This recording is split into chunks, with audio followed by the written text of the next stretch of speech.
Herman Fuller's Circus of the Disquieting.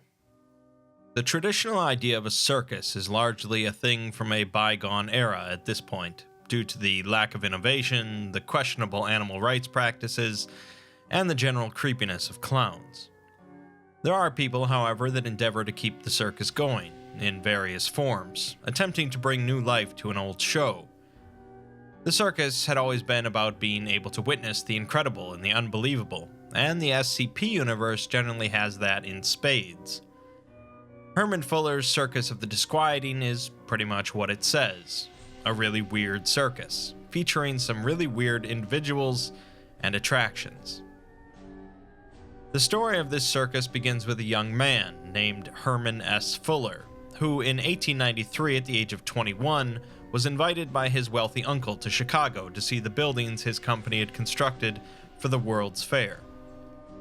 Herman was enthralled by what he saw there, from the beauty of the White City to the wonder of the Midway. 2 years later, he decided that he would dedicate his life to bringing that same sense of awe to others, and he would create his own little fairy tale world of amazement and excitement where visitors would be challenged to rethink their ideas of what was possible. Unlike in Chicago, though, this show would travel the country and even the world, so that every soul on Earth could experience its magic. His wealthy uncle felt a tinge of admiration for his ambitious nephew and agreed to help fund the project. This is all the information that the SCP Foundation has on the origin of Herman Fuller's circus. The only documentation they have that even proves Herman Fuller existed are some bank records and letters from his uncle. A death certificate was issued for a Herman S. Fuller in 1906, with malaria listed as the cause of death, but the authenticity of this is debatable. Herman Fuller and his band of associates have continued to acquire certain anomalous individuals and objects over the years, often purchasing them from Marshall Carter and Dark, and proceed to put on shows across the globe. They set up these performances anomalously as well, somehow appearing without anyone noticing and disappearing afterwards the same way. Obviously, the Foundation isn't a big fan, although they have managed to contain a number of anomalies that were formerly part of the circus. The circus overall doesn't seem to be the happy, fun-filled kind of place it tries to make itself out to be. Plenty of blood has been spilled and lives lost over the years, both from attendees and from the performers themselves. Those performers that attempt to leave are generally prevented from doing so, violently. The myriad of clowns that work for the circus are mostly non-human, but are in fact some sort of monstrous, shape-shifting abominations, their natural form consisting of an array of eye stalks and tentacles. They also seem to produce some sort of milk, and need to be milked occasionally. The second in command working underneath Herman Fuller is an individual that typically goes by the name of Manny, who has been part of the circus for a very long time. He started out as part of the group of strange humanoids in a circus known as the Freaks, with he himself possessing an upside-down face. But his influence amongst the others continued to grow, and he was slowly given more responsibilities. Manny often hand-picks new acts to join the circus, and in some tales even takes over the circus after Fuller. Herman Fuller's circus is a pretty mysterious group, with generally no real goals outside of simple entertainment, and so as usual I'll stick to showing off a handful of interesting SCPs related to them. There have been a large number of tales written about the circus, including an entire series of tales called Dread and Circuses, but let's focus on the SCPs. SCP-1884-A is a blind Albanian woman in her late 60s with no hands. Instead, her forearms are joined together where her wrists would be, and her body is covered with extensive scars that she claims came from poor treatment in captivity. 1884-B, however, is a single living organism composed of 932 hands, all attached at the wrist to the central mass of flesh.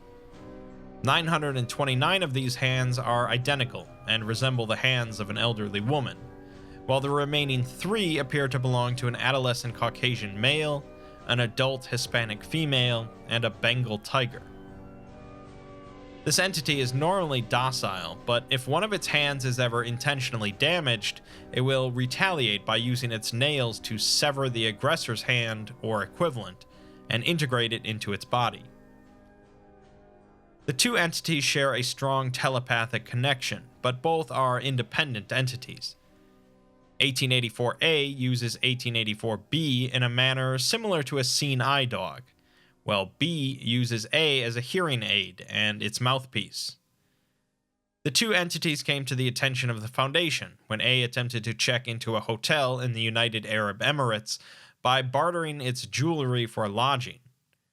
When the receptionist refused, B broke in through a window and aggressively approached the receptionist, who quickly fled. B then stole a room key, and the two were found inside of one of the hotel's rooms by the Foundation. In an interview, A states that she has been connected to B, who she refers to as Luana, for as long as she can remember, and has had her physical abnormalities since birth. Luana is her eyes, helps her feel the ground so she can walk, helps her hold things, and even carries her on occasion. When she was 8, men came to her house wanting to purchase her and Luana from her parents. Her parents had tried to hide the two of them from the world and sent the men away. Later that night, a man with an upside-down face, Manny, came into her room and abducted the two of them. They were taken to America and were forced to work in Fuller's Circus. At first, the two of them were just part of the long parade of freaks that worked at the circus, but once they grew older, they were told that they needed their own act to earn their keep. They dressed her in flowing clothes and jewelry, and billed the two of them as Madame Rizarta and her amazing palm reader.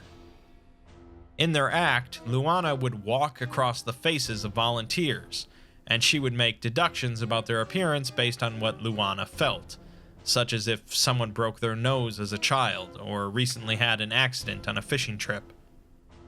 If she made a mistake in her guess, she went without dinner, and if she made an error in her English, she was whipped, so her English improved quickly. As the circus grew and started touring the world, she was forced to learn many more languages, being currently fluent in Albanian, English, Cantonese, German, Japanese, Mandarin, and modern standard Arabic, with rudimentary knowledge of a handful of others. She was underfed, slept on the same mattress for 30 years, and was abused on a regular basis. If Luana tried to rebel, she was whipped instead, as her skin is thinner and it hurt both of them. They only attempted to escape twice, once shortly after they arrived, and again successfully much later on. She believed that despite the conditions in the circus, life would be even worse in the outside world for the two of them. The second escape attempt was very spontaneous on Luana's part, killing the guard outside of their tent while A slept. When she woke up, she was very afraid and almost didn't want to attempt to flee, but she was even more scared of what Manny would do if he learned that Luana had become dangerous.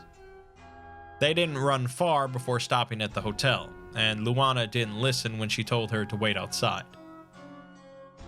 Another interview is conducted with Luana after teaching her how to read Braille. Luana says that she is the only one of her species and describes herself as a hand thing. She has been connected to the woman ever since her first thought and doesn't remember anything about where she came from other than that it was wet. When asked about the circus, she raises the middle finger on every hand she can. They were treated badly there, often punished, and she says that they are crooks. They would often hear screaming coming from other tents throughout the circus late at night.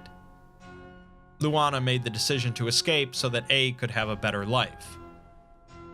Despite the paranormal nature of this SCP, the story here isn't that far off from the actual exploitation from circus freak shows years ago. Let's move on to something a bit more weird, with SCP-1921, a mobile kiosk designed for the production and sale of cotton candy. A sign on the kiosk mentions that the cotton candy is free with admission, and the interior of the kiosk contains two separate devices, a sugar spinning contraption for creating cotton candy, and a self-playing 32-key calliope. The cotton candy machine is connected by a small pump to a reservoir at the bottom of the kiosk, containing a black, highly viscous liquid. The tank is labeled as clown milk. When a subject consumes this liquid, their serotonin levels will immediately increase to the point of cardiac arrest. Serotonin is a neurotransmitter believed to be linked with feelings of happiness. The cotton candy produced by the kiosk's machine is invariably black, thanks to the presence of the clown milk. When the candy comes into contact with human saliva, it contracts and shrinks, but once inside of their digestive system, it will expand to 3 times its original size. It will proceed to fill the subject's digestive tract, and then integrate itself with the subject's central nervous system, primarily accumulating in and around the subject's brain. This process typically goes unnoticed by affected subjects, aside from a slight tickling sensation. The calliope plays music capable of being heard by listeners up to over a kilometer away, despite it not being particularly loud. Along with the calliope is a collection of 11 rolls of perforated paper, and when a roll is inserted into the machine, a specific song is played. The real anomalous effect is when one of these songs is played while a person who has consumed the cotton candy is within listening range. The first song causes subjects to not consider anomalous phenomena out of the ordinary, which is likely a principal part of the circus putting on a show. The second song causes increased levels of serotonin and dopamine, with an inability to concentrate on any topic that they find unpleasant. This would definitely keep everyone in good spirits during the show. The third song seems to be played only if the police make an appearance, as it causes subjects to become unable to perceive the actions of others as unlawful. The fourth is if any of the audience start to catch on that something's amiss, as it suppresses the subject's ability to sense personal endangerment. The fifth song seems to be a ramped-up version of the second, causing subjects to experience a state of extreme euphoria to the point of incapacitation. The note written on the paper indicates that it's not for personal use. The sixth song is for when the show is about to begin, as it causes all affected subjects to congregate in one area, generally at the brightest light source. The seventh is noted as being for emergencies only, as it causes subjects to seek out others who have not yet consumed the cotton candy and attempt to persuade them to eat some.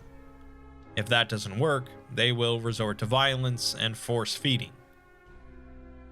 The eighth song is noted as being a last resort, as it causes subjects to experience seizures, hallucinations, severe nausea, diarrhea, vomiting, and high fevers as a result of massively increased serotonin levels. Subjects show an increasingly lighthearted demeanor before expiring from cardiac arrest. The 9th and 11th roll have been forcibly ripped apart, and the 10th roll had no observable effect, although the note states that it's for preparing all the clowns for milking. A Foundation doctor is tasked with repairing the damage done to the 9th roll and testing it on some D-class. Although it's restored, it still doesn't seem to do anything until the 14th test. You have to admire their commitment, by the way. During the 14th test, all of the keys on the calliope are suddenly pressed at once, and the music changes into a down-tempo version of Entrance of the Gladiators, the most common piece of music associated with clowns. The D-class states that the music is giving him a headache before exclaiming, "Oh my god, I love clowns," and then suffering a seizure. The song finishes playing and the D-class falls unconscious as the original song continues playing. When the D-class woke up, he claimed that he could not remember who he was and complained of severe discomfort in his chest and abdomen. Much later, an autopsy is performed on the D-class, revealing a small balloon filled with glitter inside of his chest cavity. A scrap of paper was hidden amongst the glitter. The paper reads, "Okay, something definitely went screwy. What's the deal? We could have used this one. That contraption busted again?" The back of the paper reads, "P.S. We're getting hungry here, Charlie." Keeping in mind that most of the clowns in Herman Fuller's circus are monstrous abominations, I think it's best if the Foundation stops testing. Speaking of clowns, SCP-2912 is the designation for a set of 3 of them, recovered after a raid on a fairground where Herman Fuller hosted a show. By the time the Foundation arrived, all of the rest of the tents and members had left, except for a small tent with these 3 anomalies inside and a non-anomalous human, who we'll get to later. SCP-2912-1 has an almost entirely spherical body, with its legs, arms, and head heavily atrophied, and no skeletal system to speak of. 2912-1 is able to transport itself by filling an internal gas bladder, which encompasses the majority of its internal space, and by propelling the gas out through its sphincter. It's also capable of extending a long black tongue, which produces a sound similar to that of a party horn. Its level of intelligence cannot be ascertained, but it seems capable of understanding several English words in the form of commands. 2912-2 is an unusually tall and spindly humanoid with a bloated left hand and abdomen. It's capable of producing various forms of music through different bodily functions, such as using its vertebra like a xylophone, slapping its large, flat left hand onto its bloated abdomen like a bass drum, and making a vocalization that researchers have described as a cross between an accordion and an early electronic musical instrument. Its face lacks eyes, but it has a bulbous red nose that is capable of honking, and large mouth devoid of lips. Music produced by it triggers strong emotional responses among listeners, although whether this is an anomalous phenomena or not is unknown. 2912-3 more closely resembles a human, with the appearance of face paint on its face. The only vocalization it's capable of is laughter, which causes uncontrollable laughter among listeners, lasting anywhere from 6 to 32 hours. It also is capable of creating cream pies out of thin air, possibly by transmuting and teleporting nearby matter to itself. The non-anomalous human that was found with them is a Caucasian male, believed to be between 40 to 60 years old, who provided his name as Dick C. Normus.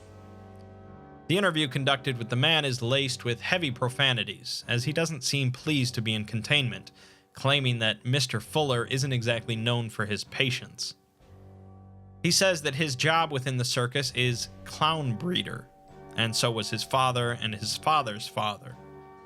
When asked what the job entails, he calls the researcher stupid and says that it's right in the name. He breeds clowns. Back in the old days, they didn't have clown breeders. Instead, they had child breakers, who transformed children into freaks through some sort of anomalous means. Around a month and a half after entering containment, the 3 anomalous clowns all exploded inside of their containment cells, with no changes in their behavior prior to this event. Their containment cells were coated with blood, viscera, confetti, and a viscous black liquid. When asked about the incident, the man angrily stated that they forgot to milk the clowns, and they've ruined a decade of work. 5 weeks later, an anomalous individual somehow entered the man's containment cell, implied to be Manny. We only hear audio from the man, who at first believes that he's being rescued, as he says that he's the best clown breeder that Mr. Fuller has. Instead, the man dies as Manny approaches him, with an autopsy revealing the cause of death to be a heart attack. It seems Herman Fuller values his secrecy quite a bit.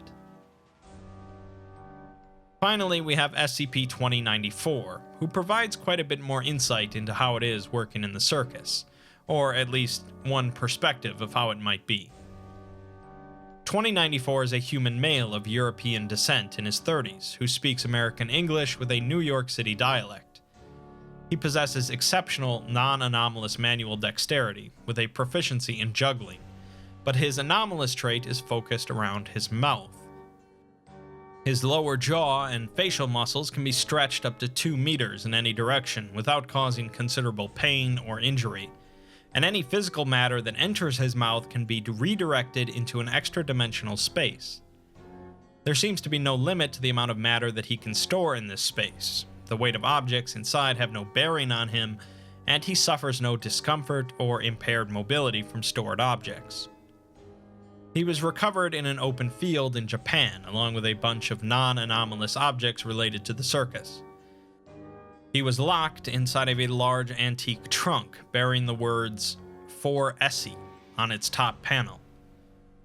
During initial containment, his storage space was emptied out, revealing a large collection of objects, including wooden juggling clubs, an accordion, a filled suitcase, a fully functional 1962 Maserati 3500 coupe, an operational submachine gun circa 1959, a fire-breathing torch, and a plastic trunk containing 45 bottles of kerosene. An interview is conducted by Dr. O'Sullivan the day after 2094 is taken into containment. It's immediately evident that 2094 is highly talkative and quite jovial, making a number of jokes about the situation and O'Sullivan's last name. When asked about the Circus of the Disquieting, 2094 says that it's a grand place with lovely people, and the doctor should go see it sometime. When the doctor says that he would very much like to see it and asks how to find it, 2094 says that you don't find the circus, it finds you. As you go through a dull life of drudgery and you're starting to feel like there's nothing worth living for, the circus will make an appearance to remind you that there's still some magic left in the world.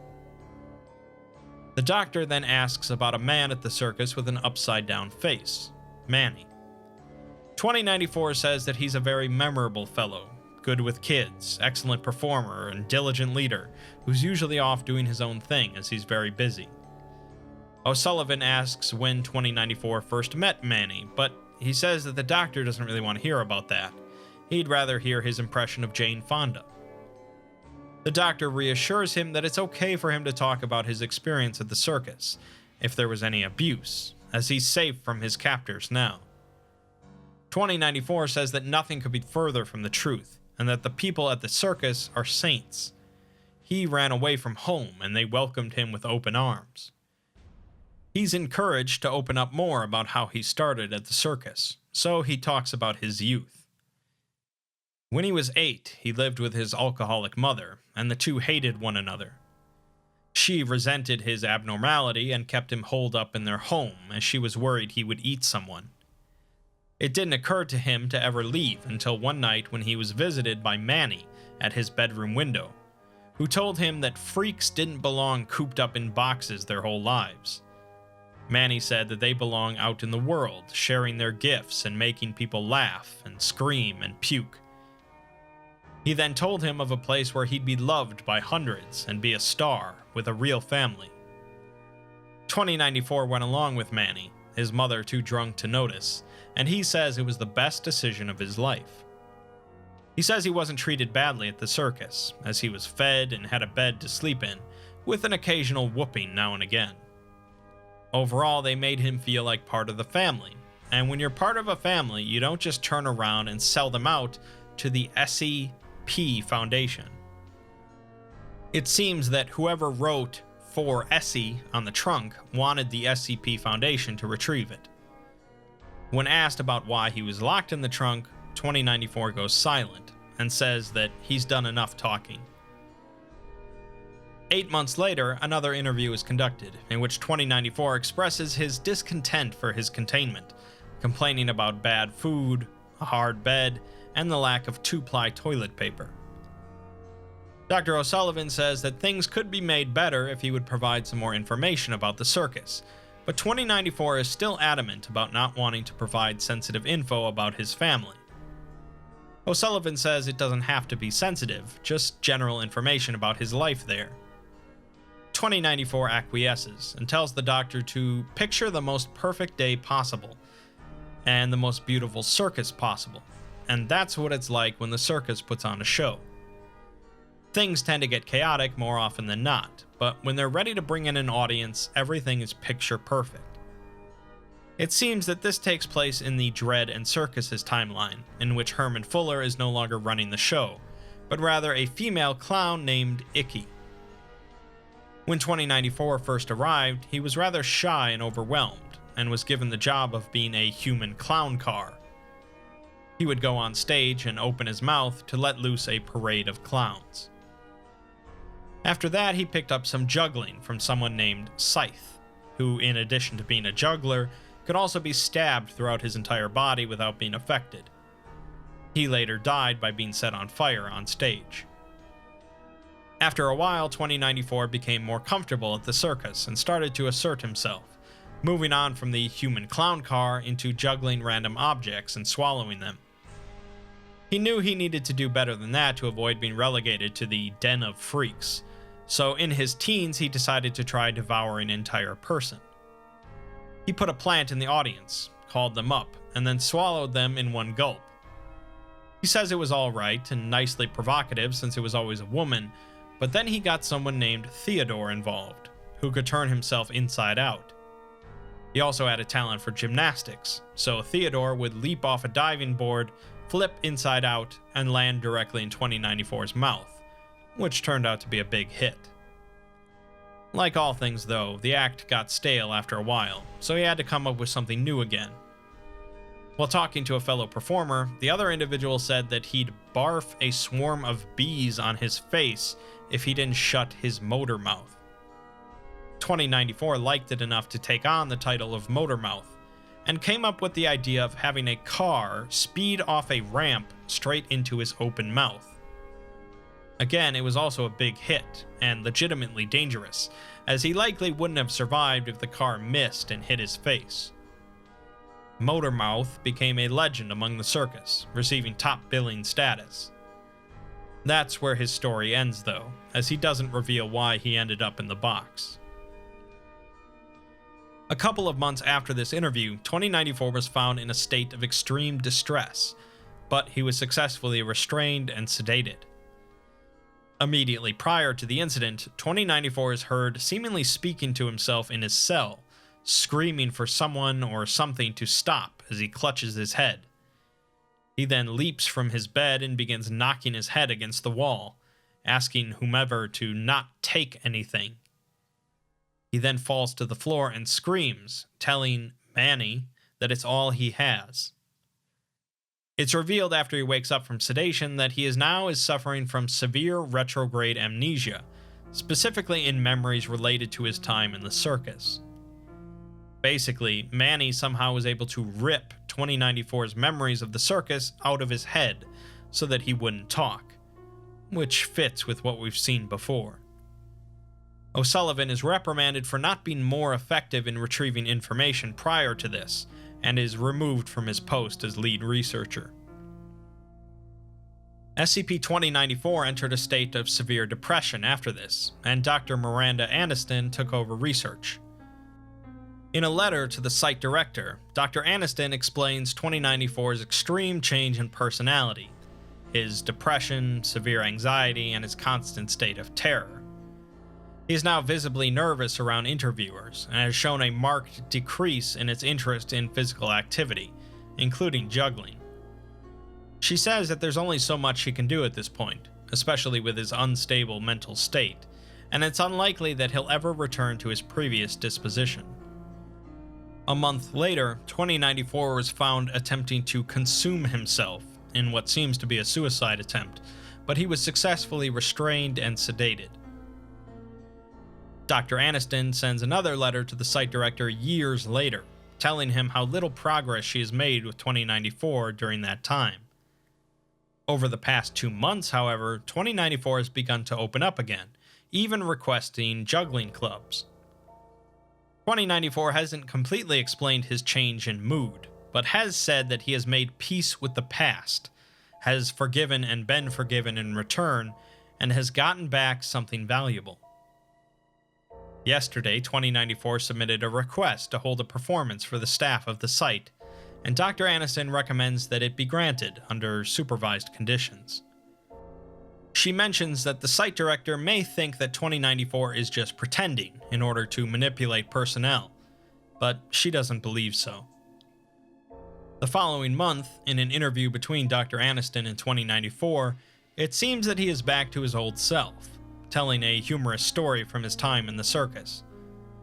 When asked about his memories, he says that he still doesn't have everything, but he has most of it, including why he ended up in the trunk, even though he kind of wishes he could forget that. He finally decides to tell the doctor the story, and says that just like how Manny saved him from his rough childhood, he also helped plenty of other people. The longer that Manny was in charge of things, though, the more he changed over the years. At first, it was just a worse attitude, but then Manny started bringing in some kids that were a little different to the rest. 2094 often worked with the kids that Manny brought in, so he began to feel that something was off, although at first he thought they were just traumatized and needed time to settle in. Things changed with one girl, though, who had the anomalous trait of being able to fall apart into pieces and put herself back together again.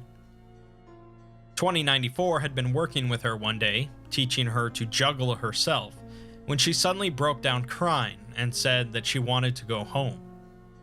That's when he realized that Manny had moved on from rescuing anomalous kids and instead started kidnapping them. He went to Manny and yelled at him, telling him that that's not how they do things anymore, but Manny slapped him and said that he was doing whatever he could to keep the circus alive. Apparently, the circus was doing quite well for itself, but Manny still believed that they were on the verge of collapse. It seems that Manny was either overly worried or still hung up on Herman Fuller's way of doing things, but 2094 says that it's no excuse. 2094 decided to stash the girl away in his mouth and sneak her back home. When he returned, Manny was waiting for him, telling him that he betrayed the circus. He called all the other performers out to watch as 2094 was shoved into the trunk so that the Foundation could find it. 2094 says that Manny made a big deal out of it because he was scared of losing control and had to make an example. He had to get 2094 out of the picture, but at least he sent him somewhere safe. Compared to a number of other groups of interest that I've covered, such as the GOC or the Sarkites, Herman Fuller's Circus of the Disquieting isn't an incredibly complicated group with massive plans in mind. They are pretty much what the title implies, a really weird circus, but the interesting parts of that are mostly the people involved in such a group. Sure, the whole clown milking thing is pretty odd, but a group where a random assortment of anomalous individuals could find something akin to a family is pretty interesting. Although it seems once you're a part of the family, you're part of it for life, for better or worse. It has its moments of good and bad, depending on who's running things, but it's still been going on for decades, so that's impressive at the very least. Maybe one day the Foundation will finally shut down the whole operation, but for now, perhaps it really is the greatest show on Earth.